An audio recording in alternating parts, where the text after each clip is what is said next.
Okay, that brings us to the lungs.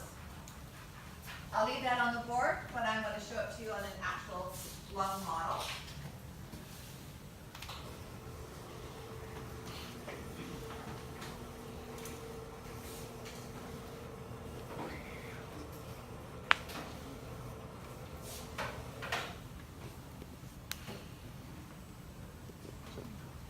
So most of us have two lungs. If you had to have them removed for pneumonia or cancer. And we have different regions and surfaces. For the two different regions, we have the apex up here at the top and the base down here at the bottom, which is resting on the diaphragm. Okay? So point to yourself where you think the apex of the lung is located. This is the fallicle. Okay?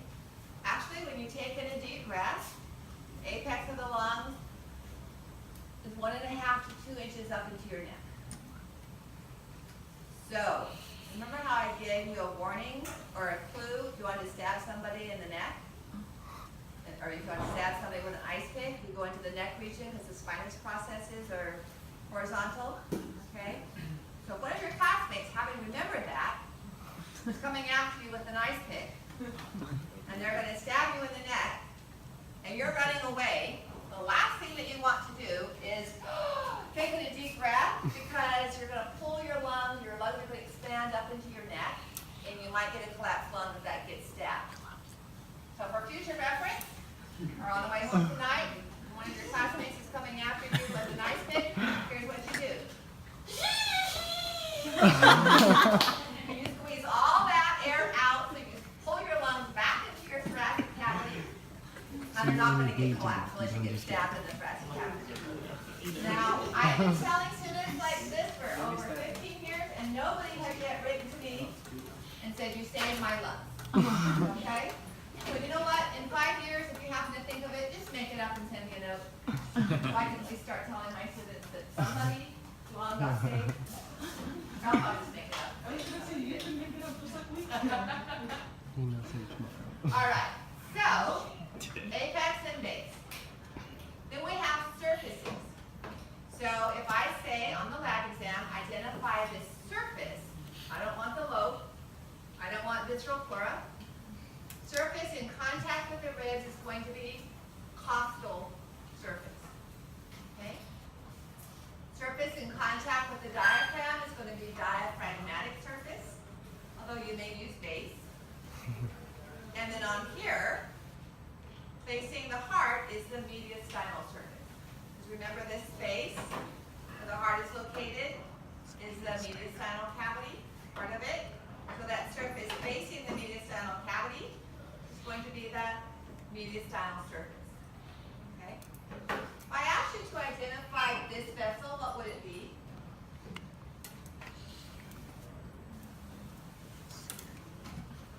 Fred. Pulmonary artery? Not an artery. Pulmonary vein.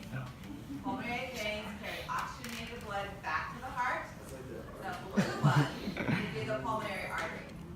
The pulmonary trunk leaves the right ventricle and divides to form the pulmonary arteries carrying deoxygenated blood.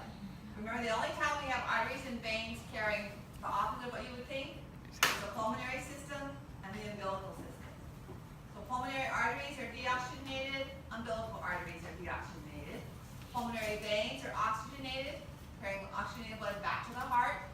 Umbilical vein is oxygenated, carrying oxygenated blood back to the fetus. All right, so those are the surfaces. Then we have grooves, known as fissures, which divide the lungs into lobes. So on the right side, we have 3 lobes and 2 grooves. This is identified as the horizontal fissure. It's only on the right side. And it's going to separate the superior lobe from the middle lobe. Okay? Then we have the oblique fissure, which actually goes all the way around to the back. And it's going to separate the middle lobe from the inferior lobe. But on the back, the superior lobe from the middle lobe. See what I'm going to use you. I'm going to stick on the person in the middle here. So this is face to the classroom. Right, and then back.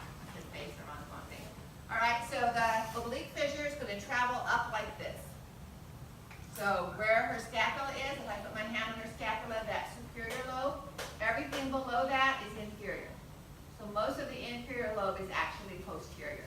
Okay, thank you. So again, horizontal fissure separates superior lobe from middle. Oblique fissure separates middle from inferior, as well as posteriorly superior from inferior. Okay, and I've got that diagram behind the screen. Then on the right side, we have only one fissure, and that's the oblique, which goes all the way around to the back as well. So the superior lobe is primarily anterior, and the inferior lobe is primarily posterior as well. Now, we have this indentation on both sides known as the cardiac notch. It's much deeper, more indented on the left side, because the heart's more on the left. And that creates this little region right here known as the lingula, part of the superior lobe. Somebody thought it looked like a tongue. Okay. Now, if I touch the surface of the heart with a sticker and I say name this membrane, what am I looking for? What's the key word that covers the blood? Pleura. So where it's attached to the lung, it's going to be the visceral pleura. Just like what was attached to the heart was the visceral pericardium. And where it's attached to the diaphragm or the thoracic wall, this gray membrane right here, that's the parietal floor. Okay? So, you have to read the question. As I name this surface, costal surface. Name this lobe, superior lobe. Name this membrane, visceral pleura. Okay? So, surface is costal surface. Lobe is superior lobe, membrane is visceral pleura. Okay, kind of like we did with the eye. I had to be, let you know what I was asking for on that symbol. What cavity is the lung located in? Thoracic cavity, and then ventral cavity, not the pleural cavity.